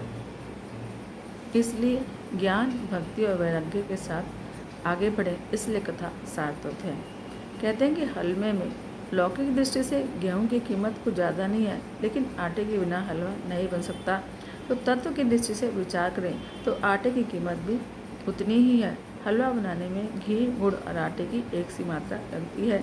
इसी प्रकार ज्ञान, वैराग्य और भक्ति भी एक समान है और जीवन में इन तीनों की ज़रूरत है। 16 आने ज्ञान और वैराग्य आए तो समझो कि जीवन में जीव भाव आया। जिसमें ज्ञान, भक्ति और वैराग्य पूरा हो तो वही नर्म बनता है। अनेक ऋषि मुनि गंगा किनारे बैठे हैं, लेकिन कथा करने को कोई तैयार नहीं। तब भगवान ने सुखदेव जी को आज्ञा दी। सुखदेव जी में ज्ञान, भक्ति और वैराग्य पूरा भरा हुआ है। भागवत शास्त्र प्रेम का शास्त्र है। प्रेम तो पांचवा पुरुषार्थ है। श्री कृष्ण के प्रेम में देह भान बोले तो मानो प्रेम सिद्ध हुआ। परमात्मा प्रेम को ही अपना स्वरूप मानते हैं। ज्ञान मार्ग में प्राप्ति है। भक्ति मार्ग में भक्ति द्वारा भेद का नाश करना है। ज्ञान और भक्ति दोनों मार्गों का लक्ष्य एक ही है। सूर्य जी कहते हैं कि आप सब ज्ञानी हैं, परंतु लोगों का उपकार करने के लिए आप प्रश्न पूछते हैं, तो सावधान होकर कथा सुनिए। जब पूर्व जन्म के पुण्य उदय होते हैं तो ऐसी पवित्र कथा सुनने का सौभाग्य मिलता है। जिस समय सुखदेव जी परीक्षित को कथा सुनाने लगे तो उस समय देवतागण अमृत कलश लेकर वहाँ पर आए। उन्होंने कहा, स्वर्ग का यह अमृत हम राजा परीक्षित को देते हैं और आप बदले में यह हमें कथा अमृत दे दीजिए। सुखदेव जी ने परीक्षित से पूछा कि यह कथा अमृत पीना है या स्वर्ग का अमृत। तो वे बोले कि स्वर्ग का अमृत पीने से क्या होगा। तो सुखदेव जी बोले, स्वर्ग का अमृत पीने से स्वर्ग के सुख मिलेंगे, परंतु स्वर्ग का सुख दुख मिश्रित है, इसलिए स्वर्ग का अमृत पीने से पुण्यों का नाश होता है और पापों का क्षय नहीं होता है। कथा अमृत का पान करने से पापों का क्षय होता है। कथा अमृत में भोग भावना का विनाश हुआ है, अतः स्वर्ग के अमृत से यह कथा अमृत श्रेष्ठ है। अब सनत कुमार ब्रह्मलोक में रहते थे। एक बार वे भी इस कथा का आनंद लेने भारत आए। इससे लगता है कि ब्रह्मलोक में जो इस कथा के आनंद को नहीं सुन पाता वह धरती पर आता है। तब परीक्षित बोले, मुझे यह स्वर्ग का अमृत नहीं चाहिए, मैं तो अपनी कथा अमृत का ही पान करूँगा। 7 ही दिनों में ज्ञान और वैराग्य को जगाने के लिए यह कथा है।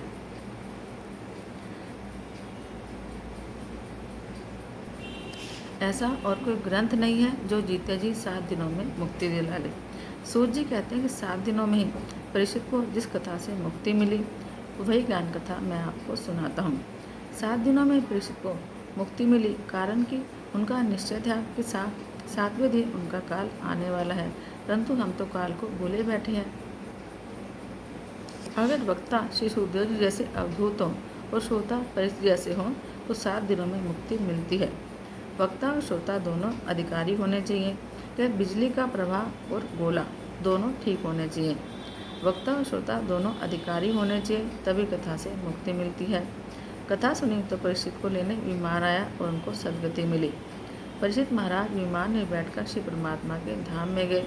आजकल लोग कथा सुनते हैं लेकिन उनको लेने के लिए विमान नहीं आता, कारण कि वक्ता और श्रोता अधिकारी ही नहीं है।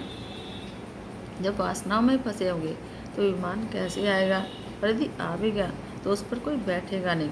अगर स्वर्ग में से लेने विमान आ भी जाए तो मनुष्य ने तैयारी कर ही कहाँ रखी है। मनुष्य पत्नी, पुत्र, धन, घर आदि में फंसा हुआ है और जब तक वासना छूटेगी नहीं तो मुक्ति कैसे मिलेगी। जिसका मन परमात्मा के रंग में रख गया वह तो जहाँ बैठा है वहीं मुक्ति है। ऐसों के लिए विमान आए तो भी क्या और न आए तो भी क्या। ईश्वर के साथ तन्मयता हो तो आनंद मिलता है, उससे बढ़कर आनंद तो वैकुंठ में भी नहीं है। अब भक्त तुकाराम को लेने विमान आए तो तुकाराम ने अपनी पत्नी से कहा कि इस जीवन में मैं तुम्हें सुख नहीं दे सका, लेकिन परमात्मा ने हमारे लिए विमान भेजा है, तो चलो तुम्हें विमान में बैठाकर परमात्मा के धाम में ले चलता हूँ, आओ मेरे साथ। परंतु पत्नी बोली, मुझे नहीं जाना। आपको जाना है तो जाइए, मुझे जगत में रहना अच्छा लगता है, और वह नहीं गई। संसार का मोह छोड़ना बड़ा कठिन है। जब तक वासना अंकुशित नहीं होगी तब तक शांति नहीं मिल सकती। कथा का एकाध सिद्धांत भी यदि जीवन में उतारोगे तो जीवन मधुर बन जाएगा। वासनाएं बढ़ती हैं, भोग बढ़ते हैं, इससे संसार कटु बन जाता है। जब तक वासनाएं खत्म नहीं होंगी तब तक मुक्ति नहीं मिल सकती।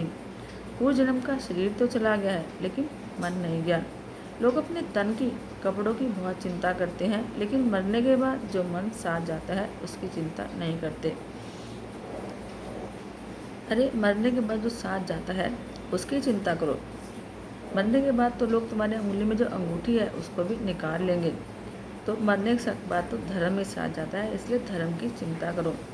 आचार विचार के बिना मन की शुद्धि नहीं होती, और जब तक मन की शुद्धि न हो तो भक्ति नहीं हो सकती। अब ज्ञान वैराग्य को बढ़ाने के लिए भागवत कथा है। कि विवेक से तो संसार का अंत न आए तब तक संसार का अंत आने वाला नहीं है। जीवन में संयम और सदाचार बढ़ाओगे तो ही ज्ञान मिलेगा। एक गृहस्थ के पुत्र का अवसान हुआ तो वह रोता है। उसके घर कोई ज्ञानी साधु आता है और कहता है कि आत्मा अमर है, परंतु शरीर का होता है, अतः तुम्हें पुत्र की मृत्यु का शोक नहीं करना चाहिए। अब कुछ समय के बाद उस साधु की बकरी मर गई तो वह रोने लगा। अब साधु को रोता हुआ देखकर उस गृहस्थ ने साधु से कहा कि महाराज, आप तो कहते थे कि आत्मा अजर अमर है तो शोक नहीं करते। तो साधु बोला कि अरे पुत्र तेरा था, बकरी तो मेरी है, इसलिए रोता हूँ। अब ऐसा पर उपदेश किस काम का। अब ज्ञान को अनुभव करो। मुक्त होने के लिए ज्ञान का उपयोग है। कथा जीवन को सुधारती है और जीवन को बदलती है। कथा सुनने पर जीवन न बदले तो कथा सुनी या ना सुनी बराबर है। रोज़ मृत्यु को 1 या 2 बार याद करो। शायद आज हमें यमदूत लेने आए तो क्या होगा। ऐसा अगर रोज़ सोचोगे तो तुम्हारा पाप करने का मन नहीं करेगा। मनुष्य मरने का विचार तो रोज करता ही नहीं है, लेकिन भोजन का विचार रोज करता है। इस भागवत शास्त्र की महिमा का वर्णन दूसरे बहुत से पुराणों में किया गया है, परंतु सामान्यतः पद्म पुराण के अंतर्गत महात्म्य का वर्णन करते हैं। अब श्री भागवत की महिमा का वर्णन करना है। इस श्री भागवत की महिमा का वर्णन करते हैं। इस कथा का महात्म्य एक बार सनत कुमारों ने श्री नारद जी से कह सुनाया था। महात्म्य में लिखा है कि बड़े बड़े ऋषि और देवता ब्रह्मलोक छोड़ के विशाल क्षेत्र में इस कथा को सुनने आए। इस कथा में जो आनंद मिलता है वह ब्रह्मानंद से भी श्रेष्ठ है। योगी तो केवल अपना उद्धार करता है, लेकिन सत्संगी अपने साथ जो संग में लग गए हैं उन सबका उद्धार करता है। अब बद्रिकाश्रम में सनत कुमार आए हैं, जिसे लोग बद्रिकाश्रम कहते हैं, वही विशाल क्षेत्र है। बोलो बद्री विशाल की जय। स्कंद पुराण में कथा आती है कि बद्रीनारायण विशाल राजा के लिए पधारे थे। अब कुंडली के लिए विंटरनाथ आए थे। जिस भक्त के लिए भगवान आए वो धन्य है। बद्रीनारायण जी तप का आदर्श जीवन को बताते हैं। वे कहते हैं कि मैं ईश्वर हूँ, फिर भी तप करता हूँ, ध्यान करता हूँ। तपस्या के बिना शांति नहीं मिलती। जीव कठिन तपस्या नहीं करता है, अतः श्री भगवान आदर्श बताते हैं। बालक जब दवाई नहीं खाता तो माता खाकर दिखाती है, जिससे बालक समझे कि दवाई खाने की वस्तु है। माता को जरूरत नहीं है, लेकिन बालक को समझाने के लिए जरूरी है। श्री बद्रीनारायण के मंदिर में लक्ष्मी जी की मूर्ति मंदिर के बाहर है। स्त्री और बालक का संग तपस्या में विघ्न लाता है। इससे स्त्री की निंदा नहीं है, बल्कि काम की निंदा है। किसी को पत्नी और बालकों का त्याग नहीं करना है, इसलिए कहना पड़ता है कि पत्नी और बालकों के साथ रहकर घर में ही भगवान का भजन करो। इस तरह तपस्वी स्त्री के लिए भी पुरुष का संग त्याज्य है। अब विशालपुरी में जहाँ सनत कुमार विराजते थे, वहाँ एक दिन नारद जी आ गए। वहाँ सनकादि ऋषियों के साथ नारद जी का मिलन हुआ। नारद जी को उदास देखकर सनकादि बोले कि श्री कृष्ण का दास क्यों है उदास? वैष्णव तो हमेशा खुश रहता है। नारद जी बोले, मेरा देश दुखी है, सत्य तप दया दान यहाँ रहे नहीं। मनुष्य बोलता कुछ और है और उसके मन में कुछ और होता है और करता कुछ और ही है। अब जीव केवल अपने पेट भरने के लिए स्वार्थी हो गए हैं। समाज में कहीं भी सुख शांति नहीं है। मैं बहुत स्थानों पर घूमा, लेकिन शांति नहीं मिली। सारा देश दुखी क्यों रहा है? तो नारद जी ने कई कारण बताए। धर्म और ईश्वर में जब तक मन नहीं लगे तब तक देश सुखी नहीं हो सकता। जिसके जीवन में धर्म का स्थान प्रधान नहीं है, उसके जीवन में शांति नहीं। धर्म और ईश्वर को भूलने वाला मानव कभी सुखी नहीं रहता। जगत में अब धर्म रहेगा। नारद जी ने बड़े दुख से कहा कि जगत में सत्य नहीं रहा। जगत में असत्य बहुत बढ़ गया है और असत्य के समान कोई पाप नहीं। उपनिषद भी कहते हैं कि असत्य भाषी को न केवल पाप लगता है, बल्कि उसके पुण्य भी खत्म होते हैं। यदि सच्चाई पाने की इच्छा हो तो सत्य में निष्ठा रखो। असत्य बोलने वाला व्यक्ति न तो कभी सुखी हुआ है और न कभी होगा। मितभाषी बनो तो सत्यभाषी बन सकोगे। जगत में कहीं भी पवित्रता दिखती नहीं। शरीर और वस्त्र जिस प्रकार साफ सुथरे हैं, उस प्रकार मन को भी पवित्र रखो। मनुष्य कपड़ों को तो अच्छा रखता है, लेकिन मन को अच्छा नहीं रखता। अब मन को पवित्र रखो, क्योंकि मन तो इस शरीर के बाद भी साथ जाएगा। जगत में कहीं भी नीति नहीं है। नीति और अनिति से बस धन इकट्ठा करने में सब लगे हैं और कुटुंब के अलावा कोई सुख नहीं है, इस बात का विचार करते हैं। वे यही सोचते हैं कि धन संपत्ति से मैंने अपने कुटुंब को सुखी करना है, आज ये पा लिया, आज कल वो पाऊंगा, ऐसा वो सोचते रहते हैं और इंद्रियों के दास बने रहते हैं। तो पवित्र विचार मन में करते ही नहीं है। मनुष्य को अपने जीवन का लक्ष्य ही मालूम नहीं। वह मंदबुद्धि ना करने योग्य काम तो करता है और करने वाले काम नहीं करता। जगत में अन्न विक्रय होने लगा है और इससे पाप बढ़ गया है। इसलिए धरती माता ने अन्न को अपने पेट में समेट लिया है। अन्न विक्रय पाप है। ज्ञान का भी विक्रय होने लगा है। ज्ञान का विक्रय मत करो। ब्राह्मण को चाहिए कि वे निष्काम भाव से जगत को ज्ञान का दान करें। अन्न दान से भी ज्ञान दान श्रेष्ठ है कि ज्ञान से शांति मिलती है। जब से अन्न और ज्ञान बिकने लगा है तब से पवित्रता नष्ट हो गई है और पाप बढ़ रहा है। मनुष्य की भावना जब से बिगड़ी तब से विश्व में अशांति है। नारद जी कहते हैं, घूमते घूमते मैं वृंदावन में आया। वहाँ मैंने देखा कि एक युवती थी जो उसके पास 2 पुरुष मूर्छा पड़े थे। वह स्त्री चारों ओर देख रही थी तो उसने मुझे अपने पास बुलाया तो मैं उसके पास गया। अब साधु पुरुष किसी स्त्री के पास नहीं जाते, अतः नारद जी बिना बुलाए नहीं गए। उस युवती ने कहा कि ठहरो, अब दूसरों के काम सिद्ध करोगे तो साधु बनोगे। अब सोने से भी समय को मूल्यवान माने तो साधु है। जिसे समय की कीमत नहीं वह अंतकाल में बहुत पछताता है और किसी का एक मिशन नहीं बिगाड़ना चाहिए। उसने ठहरने को कहा तो मैंने उस युवती से पूछा कि देवी आप कौन है? तो वह बोली, मेरा नाम भक्ति है। ये ज्ञान वैराग्य मेरे पुत्र हैं, बूढ़े हो गए हैं। मेरा जन्म तो द्रविड़ देश में हुआ। महान आचार्य दक्षिण भारत में ही प्रकट हुए हैं। श्री शंकराचार्य जी और श्री रामानुज आचार्य जी दक्षिण में ही उत्पन्न हुए थे। कर्नाटक में मैं बढ़ी और मेरी बुद्धि भी वहीं पर हुई, मेरी वृद्धि भी वहीं पर हुई। आचार और विचार जहाँ शुद्ध होते हैं वहाँ भक्ति की पुष्टि मिलती है। आचार विचार शुद्ध हो तो भक्ति हो सकती है। विचारों के साथ साथ आचार भी शुद्ध होने चाहिए। कर्नाटक में आज भी आचार की शुद्धि देखने को मिलती है। भगवान व्यास जी को कर्नाटक से कोई विशेष पक्षपात नहीं था, लेकिन जो सच है वह कहा है।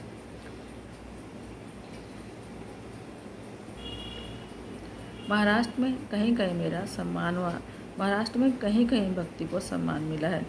पंडरजू जैसे स्थल पर भक्ति का दर्शन होता है। गुजरात में तो मैं जीर्ण हो गई हूँ क्योंकि गुजरात अब पैसों का लोभी हो गया है और भक्ति के प्रधान अंग 9 हैं। उनमें सबसे पहले है सुनना। केवल कथा सुन लेने से भक्ति पूरी नहीं होती। उसके बाद मनन करना और मनन करके जितना जीवन में उतारा उतना ही सुनना सार्थक हुआ। कथा सुनने से पाप जलते हैं, लेकिन मनन करके जीवन में उतारने से मुक्ति मिलती है। और शरण भक्ति छिन भिन हो रही है क्योंकि मनन नहीं रहा और मनन नहीं रहने से श्रवण नहीं रहता। अब मनन के अभाव में श्रवण भक्ति खत्म होती जा रही है। कीर्तन भक्ति भी नहीं है क्योंकि कीर्तन में भी कीर्तन और कंचन का लोभ आ गया है, तो कीर्तन भक्ति भी भ्रष्ट हो गई है। ज्ञानी पुरुषों को अपमान से भी सम्मान बहुत बुरा लगता है। धन के लोभ की अपेक्षा कीर्ति का मोह छूटना बड़ा कठिन है। कीर्ति का मोह तो ज्ञानी को भी सताता है। मैं अपने मन की समझाता हूँ, जब तक तुम अपने मन को न समझाओगे तब तक वह मानेगा नहीं। कथा सुनो और भावना रखो कि मैं अपने श्री कृष्ण के चरणों में बैठा हूँ। तुलसीदास जी भी कहते हैं कि मेरे मन को आनंद मिलता है, इसीलिए मैं कथा करता हूँ। अब वंदन भक्ति भी अभिमान के कारण खत्म हुई। अभिमान बढ़ते ही वंदन भक्ति का नाश हुआ है। सब में श्री कृष्ण की भावना रखकर सबको वंदना करो। वंदन करने से विरोध नष्ट होता है। भक्त नरसिंह मेहता भी कहते हैं कि सच्चा वैष्णव वही है जो सबको वंदन करे। आजकल तो लोग देव पूजा करते हैं और देव पूजा के लिए किसी के पास समय ही नहीं। इस प्रकार भक्ति के एक अंग का विनाश हुआ है। जीव ईश्वर से अलग हुआ है और श्री ठाकुर जी से विमुख हुआ है। बुद्धि का जब बहुत अतिरेक होता है तो भक्ति का नाश होता है। भक्ति छिन्न भिन्न हुई तो जीवन भी विभक्त हो गया। भक्ति के 2 बालक हैं, ज्ञान और वैराग्य। भक्ति का आदर ज्ञान वैराग्य के साथ करो। जब वे मूर्छित होते हैं तो भक्ति रोती है। कलयुग में ज्ञान वैराग्य क्षीण होते हैं, बढ़ते ही नहीं हैं। जब से पुस्तकों में आकर ज्ञान समा गया तब से ज्ञान चला गया। नारद जी कहते हैं, ज्ञान वैराग्य को मूर्छा क्यों आई है मैं जानता हूँ, क्योंकि अधर्म बहुत बढ़ गया है। वृंदावन प्रेम भूमि है, अतः उनको पुष्टि मिली है। कलयुग में ज्ञान और वैराग्य की उपेक्षा होती है, अतः भक्ति और ज्ञान वैराग्य वृद्ध और जीर्ण हो गए हैं। नारद जी ने ज्ञान वैराग्य को जगाने के लिए बहुत प्रयत्न किए, लेकिन कुछ नहीं बना। वेदों के बहुत प्रयाण होते हैं, लेकिन ज्ञान वैराग्य की मूर्छा नहीं गई। उपनिषद और वेदों को पढ़ने से ज्ञान वैराग्य आता तो है, लेकिन फिर मूर्छित हो जाता है, क्योंकि वह स्थायी नहीं रहता। अब शमशान जाकर चिता को जलते हुए देखकर बहुत लोगों को वैराग्य आता है, लेकिन वह स्थायी नहीं होता। काम सुख को भोगने के बाद बहुतों को वैराग्य आता है, लेकिन वह भी स्थायी नहीं होता। नारद जी चिंता में डूबे हैं कि ज्ञान वैराग्य की मूर्छा कैसे उतरे। उसी समय आकाशवाणी हुई कि तुम्हारा प्रयत्न उत्तम है। ज्ञान वैराग्य के साथ भक्ति का प्रचार करने के लिए आप कुछ सत्कर्म कीजिए। नारद जी साधु संतों से पूछते हैं कि मैं क्या करूं, आप उपाय बताएं। यह सोचते सोचते नारद जी घूमते घूमते बद्रिकाश्रम में आए। वहाँ सनकादि मुनियों के साथ उनका मिलन हुआ और उन्होंने सारी कथा सुनाई। नारद जी सनकादि से कहते हैं कि मैंने जिस देश में जन्म लिया उस देश के लिए मैं किसी काम नहीं आया, तो मेरा जीवन बेकार है। आप बताएं कि मैं क्या सत्कर्म करूं। वे कहते हैं कि तुम देश के दुख से दुखी हो, तुम्हारी भावना अच्छी है, भक्ति का प्रचार करने की तुम्हारी इच्छा है, अतः भागवत ज्ञान मार्ग का पालन कीजिए, तुम्हारी इच्छा पूरी होगी। तुम भागवत ज्ञान करो और भागवत का प्रचार करो, इससे लोगों का कल्याण होगा। इस कथा से ज्ञान और वैराग्य जाग जाएंगे और ज्ञान वैराग्य भक्ति के साथ जागेंगे तो भक्ति अपने आप बढ़ जाएगी। अब वेदों का पारायण करना अच्छा है, आपके उससे आपकी इच्छा पूरी होगी, लेकिन वेदों के अर्थ जल्दी समझ में नहीं आते और सब वेदों के सारूप श्री भागवत को सुनो। श्री भागवत कथा का अमृत पीने के लिए वहाँ से गंगा किनारे आए हैं और शुद्ध भूमि में 7 विभाग जागते हैं और भूमि का प्रभाव हमारे मन पर पड़ता ही है। नारद जी सनत कुमारों के साथ गंगा किनारे आनंद वन में आए हैं। सनत कुमार श्री व्यास आश्रम में आए हैं और नारद जी हाथ जोड़े खड़े हैं। वहाँ ऋषि मुनि भी श्री भागवत की कथा को सुनने आए हैं। जो नहीं आए उनको भृगु ऋषि बुलाकर लाते हैं। सत्कर्म में दूसरों को प्रेरणा दो तो पुण्य मिलता है। कथा के आरंभ में भगवान का जय जयकार करते हैं और हरिये नमः हरिये नमः हरिये नमः का उच्चारण करते हैं। यह महामंत्र है।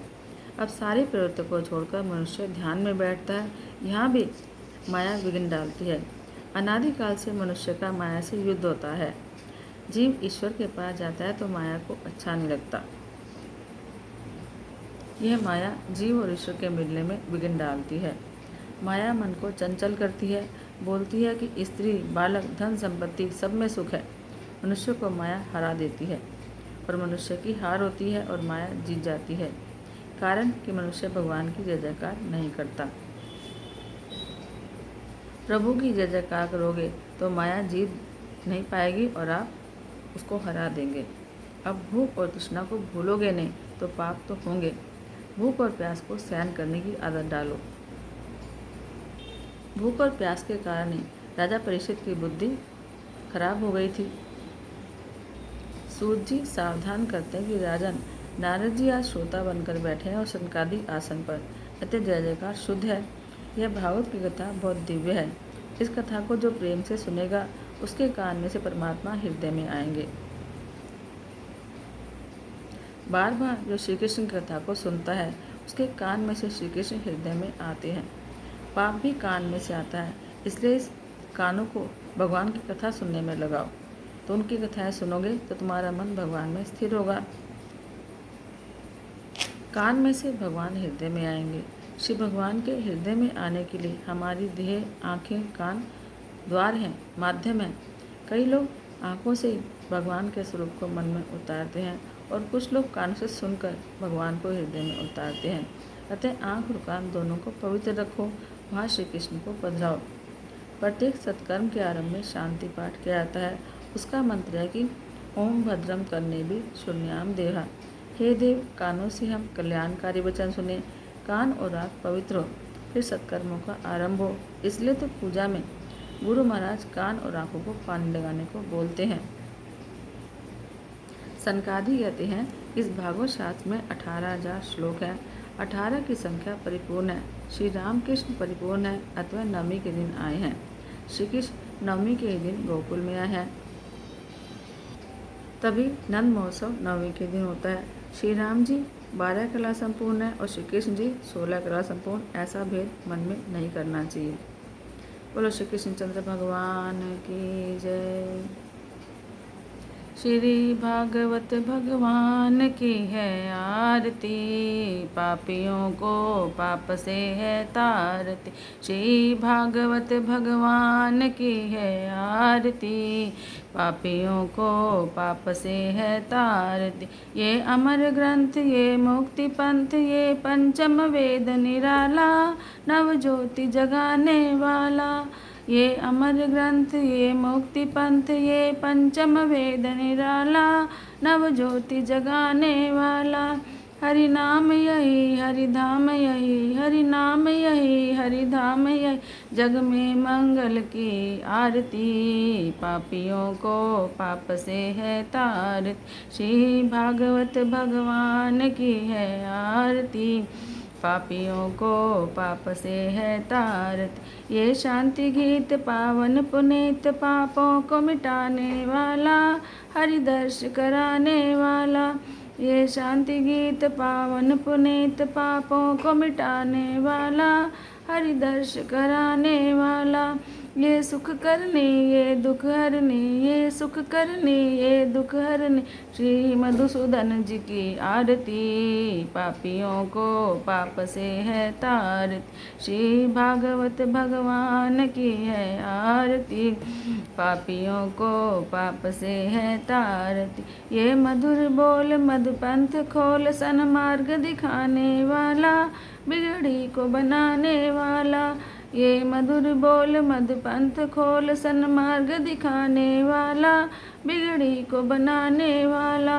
श्री राम यही घनश्याम यही, श्री राम यही घनश्याम यही, प्रभु की महिमा की आरती, पापियों को पाप से है तारती। श्री भागवत भगवान की है आरती, पापियों को पाप से है तारती। श्री भागवत भगवान की है आरती, पापियों को पाप से है तारती। बोलो श्री कृष्णचंद्र भगवान की जय।